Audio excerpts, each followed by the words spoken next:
Hello friends, welcome to my channel and thanks for watching this video. So one more very interesting and I would say very exciting week has ended, and the stock market right now is red hot because you can see gains all around and the broad market is performing. That's the most important thing you need to understand, and it's not only the topmost companies or the FANG stocks which are performing. They are indeed, because they are the one who receives the first money, but over a period of last couple of days or weeks you can see that overall the broad market started performing, so that's a very good thing. So with this specific note, let us start looking into the current events that has happened and what will probably the market going to do in the next upcoming week. That is something which we are going to look at in this particular video. But before that, if you haven't yet subscribed my channel yet, just hit on the subscription button.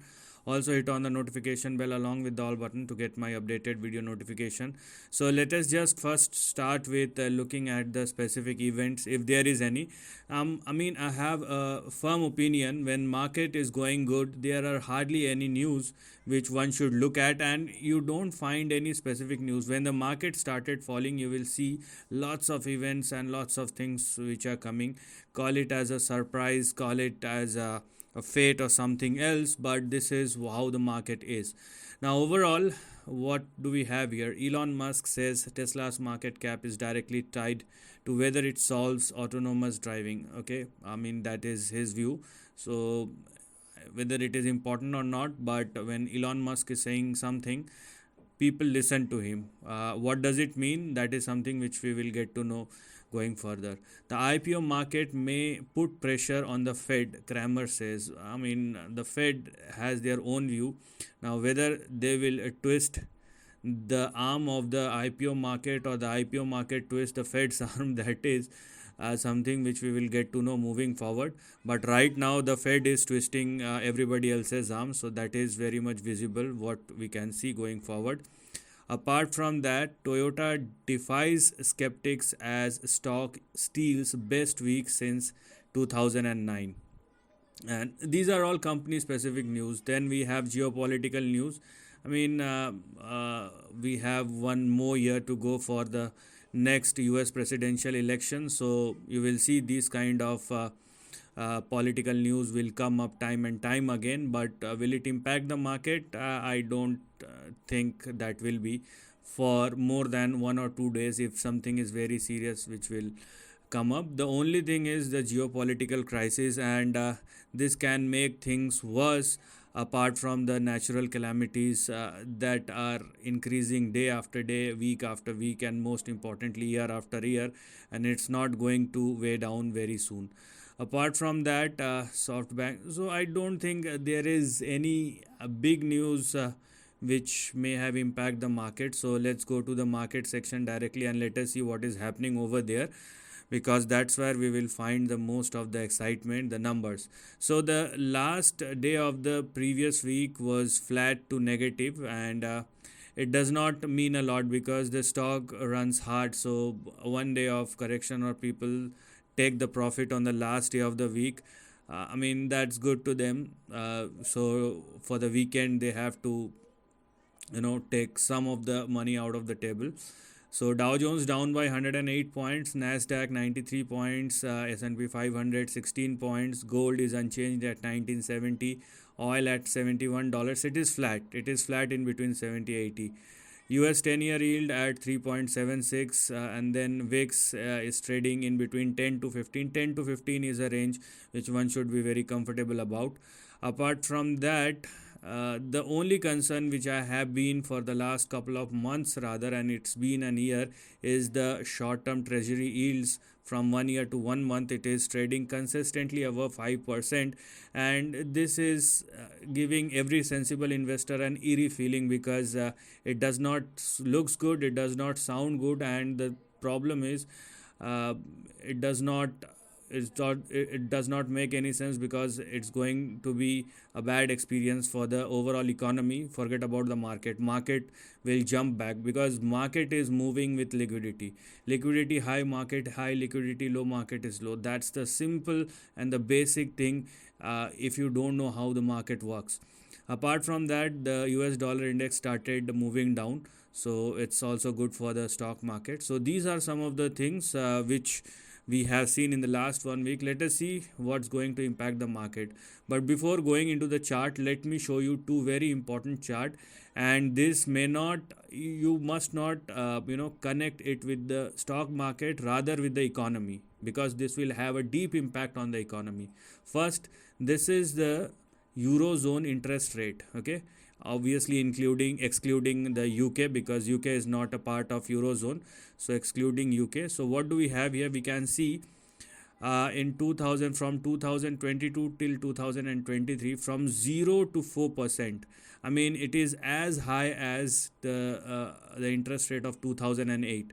Now what's the difference between 2008 and 2023 is not the interest rate, or I would ignore the rate of change as well. It is exponentially big and high, but there is huge amount of QE which has happened after 2008 and 2009. And when we have huge amount of cheap money, this kind of interest rate movement will definitely crush the economy. Once economy get crushed, it will have a big impact on the people and not on the stock market, because when the economy started crushing down or going into the recession, central banks will loosen up the monetary policies or fiscal policies, and the stock market will go up, but not the economy. So it will have a big impact on the economy that one should definitely understand. And if you are new to the market, you should know, or you must know these things. Okay, because it will, if you are somebody who is doing your job, I mean, without any doubt, this will impact your pocket. And you can clearly see the same thing in the, this is the US Fed fund target rate, and you can clearly see it is at 5.25%, which is as high as 2006. So the same logic applies here. Huge amount of QE in the last 10, 15, 16 years, and it's, as I told you, it is not the rate of change, but the problem is huge amount of cheap money. And when you have cheap money in the market, and people are making profits out of thin air, or potential profit, not profit but potential profit, and the stock market zooming like anything, as if there is no tomorrow, and this kind of price movement will impact the market for a limited amount of time, but will impact the economy for an expanded amount of time. And this is not a story that eurozone has already gone into the recession and US economy will do, because it does not matter how the stock market performs. Stock market will definitely bounce back. Stock market is something which performs the best in when a recession hits. Whenever a recession hits, it may impact the market for 1 or 2 months, but afterwards you will see a fantastic rally, and that's how the stock market works. But who will pay the price for it? The economy will pay the price for it, and economy will be in a deep and large and steady recession for an elongated period of time, and that's where the risk lies. And you cannot change something which is basic and which is fundamental. A is A for apple is A for apple. You cannot change it and call it as A for banana. Okay, otherwise people call you or term you as banana. So A is equal to apple, and A will sound like A, feel like A, and probably the thing, when it sounds like duck, when it feels like duck, when it looks like duck, the result is it is actually a duck. So believe in what you can see, what you are seeing, or what you are looking at. Now let's go to the chart and let us see what is happening. Now I have said that there is a breakout, and breakout has already happened in the last 1 week, and you can clearly see that, I mean, above 34,000, 34,200, Dow Jones has already given you a breakout. Okay, so this is where the breakout happens. And although there is a correction, but if you are looking at a big swing, so what we need to understand is 34,150. If Dow Jones trading and sustaining above 34,150, it means a breakout has already happened, or a new move has already happened. Okay, so forget about the short term correction, and if there is a correction, wait for the Dow Jones to sustain above 34,150 again, because the breakout has already happened in Dow Jones. Let's go and check out the Nasdaq, because Nasdaq is on the front foot, and Nasdaq has already given you a breakout. You can clearly see the breakout has already happened, and whatever is I mean, if you have seen a correction on the Friday, that is just a profit booking. That is, there is no linkage or no connection with the, this is just a profit booking and not a correction. So a big breakout in Nasdaq above 13,220, and now it is moving towards 14,700. Okay, and afterwards, if it surpasses 14,700, Nasdaq will move towards 16,000 as well. So after this breakout, it will definitely retest the previous high of 16,000, 16,200, and that's where the next big move is for Nasdaq. Now, having an cumulative impact on S&P 500, S&P 500 has already given a breakout. I have been talking about this, and last week I have specifically said let's wait for the Dow Jones, and when Dow Jones started performing, you can clearly see a range breakout. You can clearly see a range breakout above, here we are. So a range breakout above 4328 or 4330, and now the breakout has happened. S&P 500 is ready for its next move towards 4600 and also towards 4800. So this is how the overall equity market looks like. So a big trend has already been started, and you should not focus on this short term correction. Just focus on the breakout levels, and if all the indices are sustaining above the breakout level, obviously they are now for their big move, and the big move has already been started. So now let's go and check out the dollar index, because I have what I have said last week, and it is happening the same thing. Dollar index started moving lower. Now if you are looking only at this zone, I mean, now dollar index will move towards 100, where we have the highest probability. So I mean, if you are looking at the dollar index, or most specifically if you are looking at this section, then there is a consolidation which is happening right now. You can clearly see a consolidation, 1 2 3 4 5. So this is the kind of pattern which we have here. But if you are looking at the overall trend, so you will feel the difference. So this is a big downside and then a consolidation. In this kind of trend, the next move will be like this. So this is what you must understand. If you are thinking about a big correction, there may be a correction, but whether it will be a big or not, that is something time will tell, because the dynamics and the overall market scenario, I mean, for the next couple of months or years, is telling you something else or something different, right? So this is what we need to look at and see. So the equity market is looking good, the dollar index is looking good. Apart from that, I have my reservations on the interest rate. I have already shown it to you, and I have specifically said or shown you the charts of Eurozone interest rate and the US Fed fund rate. So they are not at all looking good for the economy. Don't mix it up with the stock market, because stock market will be fine. Okay, stock market will be fine, and people here to make money. If somebody is losing money, if I lose money, that will be my fault and not market's fault.